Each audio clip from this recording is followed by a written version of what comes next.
જમ્મુ અને કાશ્મીરમાં કુદરતનો કહેર જોવા મળી રહ્યો છે। સવારે રામબન જિલ્લાના સેરીબાગના વિસ્તારમાં વરસાદ પછી વાદળ ફાટવાથી 3 લોકોના મોત થઈ ગયા।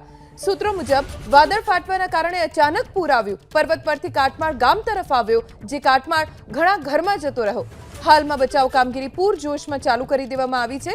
તો બીજી તરફ રામબન જિલ્લાના બનિહાલ વિસ્તારમાં ઘણી જગ્યાએ ભૂસ્ખલનની પણ ઘટના બની। આ કારણે જમ્મુ શ્રીનગર રાષ્ટ્રીય ધોરીમાર્ગ બંધ થઈ ગયો છે। અનેક વાહનો ફસાયેલા છે, જ્યારે કિશ્તવાડ પદર રસ્તો પણ બંધ કરી દેવામાં આવ્યો। અહીં વાહનોની અવરજવર બંધ કરી દેવામાં આવી છે। હવામાન સાફ થયા પછી જ અધિકારીઓએ હાઈવે પર મુસાફરી કરવાની અપીલ કરી। ભૂસ્ખલનના કેટલાક વિડીયો પણ સામે આવ્યા, જેમાં પર્વત પરથી કાટમાળ પડતો જોઈ શકાય છે। કેટલાક વિસ્તારોમાં પર્વતનો કાટમાળ રસ્તાઓને રહેણાંક વિસ્તારમાં પણ પહોંચી ગયો। એક વિડીયોમાં તો 3-4 ટેન્કર અને કેટલાક અન્ય વાહનો કાટમાળ નીચે સંપૂર્ણ દટાયેલા જોવા મળ્યા। ઉપરાંત હોટલ અને ઘર પણ કાટમાળથી પ્રભાવિત થયા હોય તેવા દ્રશ્યો પણ સામે આવ્યા। આ દ્રશ્યો આપ જોઈ રહ્યા છો સ્ક્રીન ઉપર, જેમાં આખા વાહનો કાટમાળમાં દબાઈ ગયા હોય તેવું સ્પષ્ટ જોવા મળી રહ્યું છે। અનેક જગ્યાએ ભૂસ્ખલન બાદ આ સ્થિતિ સર્જાઈ। કેટલાય ટુરિસ્ટ શ્રદ્ધાળુઓ અહીંયા પહોંચ્યા હતા, જેમની રેસ્ટોરન્ટ કે હોટલની બહારથી જ તેજ પ્રવાહ પસાર થતો જોવા મળ્યો, કાટમાળ પસાર થતો જોવા મળ્યો। કેટલાક નીચાણવાળા જે વિસ્તારો છે ત્યાં લોકોના ઘરની અંદર કાટમાળ પહોંચી ગયો। જનજીવન અસ્તવ્યસ્ત થઈ ગયું છે અને ઘણા બધા વિસ્તારો પ્રભાવિત થયા છે, જેમાંનો આ એક વિસ્તાર કે જ્યાં આખી ગાડીઓ પાણીમાં રીતસરની ડૂબી ગઈ છે અને લોકોના ઘરની અંદર કાટમાળ જતો રહ્યો છે। એટલે લોકો પોતાનો જીવ બચાવવા માટે જીવન જરૂરિયાતની વસ્તુઓ લઈને સુરક્ષિત જગ્યાએ જતા રહ્યા છે। એલર્ટ જાહેર કરવામાં આવ્યું છે। ક્યાંક ભૂસ્ખલનના કારણે રસ્તાઓ બંધ થઈ ગયા છે, જેમ કે આ દ્રશ્યોમાં જોઈ શકાય છે। ભૂસ્ખલન એવું થયું કે અડધો રસ્તો રીતસરનો તૂટી ગયો અને વાહન ચાલકો ફસાઈ ગયા। આવા તો કેટલાય કિલોમીટરની લાંબી લાઈન આ રસ્તા ઉપર લાગી ગઈ છે। હાઈવે ઉપર વાહનોના થપ્પા જોવા મળી રહ્યા છે, જેના કારણે લોકો કલાકો સુધી આમને આમ જીવવા માટે મજબૂર બન્યા છે। એક તો વરસાદ એટલો, ઉપરથી ભૂસ્ખલન, ક્યાંક તો કરા સાથેનો વરસાદ વરસ્યો છે। આ દ્રશ્યોમાં જોઈ શકાય છે કે મોટા ટ્રક કાદવ અને કાટમાળમાં ડૂબી ગયા છે, જેના કારણે આ આખો વિસ્તાર જળમગ્ન થઈ ગયો છે।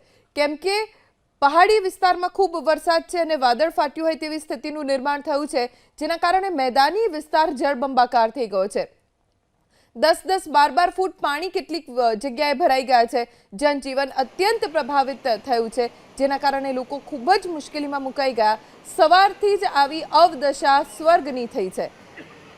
હોટલની બહાર જ આપ જોઈ શકો છો કે રસ્તાઓ તૂટી ગયા છે, જમીન જ નથી રહી ત્યાં, જેના કારણે સુરક્ષિત જગ્યાએ મુસાફરોને ખસેડવામાં આવ્યા છે, યાત્રિકોને ખસેડવામાં આવ્યા છે। સ્થાનિકો પણ ધ્યાન રાખી રહ્યા છે કે તેઓ કોઈ એવી જગ્યાએ ન જાય કે જ્યાં ભૂસ્ખલનની સ્થિતિ સર્જાઈ હોઈ શકે છે। આ દુકાન કે ઘર જે અડધો-અડધ તૂટી ગયા છે અને સામાન વેરવિખેર જોવા મળી રહ્યો છે। આવી તો કેટલાય વિસ્તારોમાં સ્થિતિ સર્જાઈ છે। કુદરતનો આ કહેર લોકોને ડરાવી રહ્યો છે, લોકોને હંફાવી રહ્યો છે।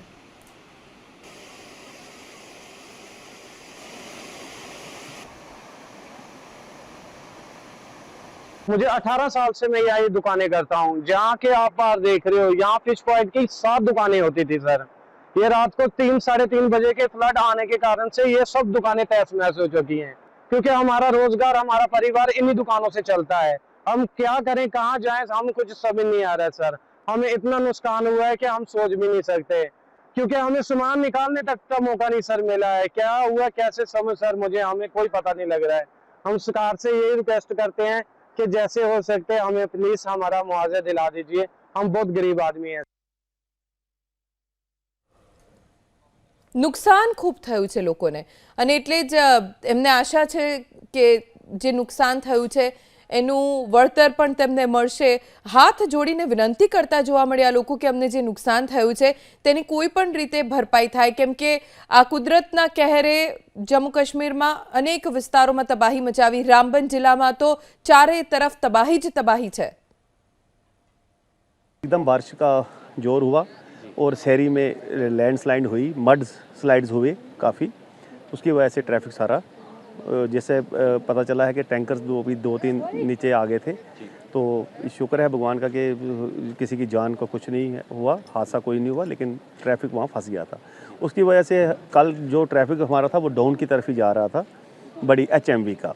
ऐसे तो ट्रैफिक दोनों तरफ से चल रहा था, लेकिन HMV डाउन की तरफ छोड़ी हुई थी, तो उसकी वजह से फिर हमने काजीगुंड में ट्रैफिक HMV को रुकवा दिया। तो अभी जो एज ए DSP रामसू बनहाल के बीच में हमारे पास किश्तवाड़ी पत्थर से लेके चम्बू तक 300 HMV खड़ी हैं, बाकी LMV कोई भी नहीं है, तो वापस हमने भेज दी है। तो मेरी लोगों से यही एडवाइस है कि जब तक रास्ता क्लियरेंस ना हो घरों से ना निकले और एडवाइजरी को पढ़े। क्या लगता है सर कब रोड जो है एक दो जगह से टूट चुकी है। पंथियाल में थोड़ा सा वो एक जो लिंक था ब्रिज का वो भी बह गया है, तो उस वजह से जो अभी हमारे पास यहाँ पे खबरें आ रही हैं, तो उस वजह से पूरी तरह से रोड जो है नेशनल हाईवे पूरी तरह से ब्लॉक है। आपकी तरफ से यही है कि आज जब तक ना वेदर ठीक होता तो ये जो इस हाईवे पे अपना जो है ये ट्रैवल जो है करना वो अवॉइड करें। जो ही हमारे पास क्लियरेंस होती है, अभी तो काम चल रहा है, बट लगता नहीं है कि शाम तक वो खुल पाएगा या कल तक भी खुल पाएगा, क्योंकि वेदर कंटिन्यूसली रनिंग है। तो इस वजह से जितने भी ये लोग रास्ते में हैं, इनको वापस अपने अपनी जगहों पे आपके माध्यम के थ्रू मैं इनको बता रहा हूँ कि वो जाएं, परेशानी ना देखें। तो आगे पूरी तरह से रोड जो है वो बंद है।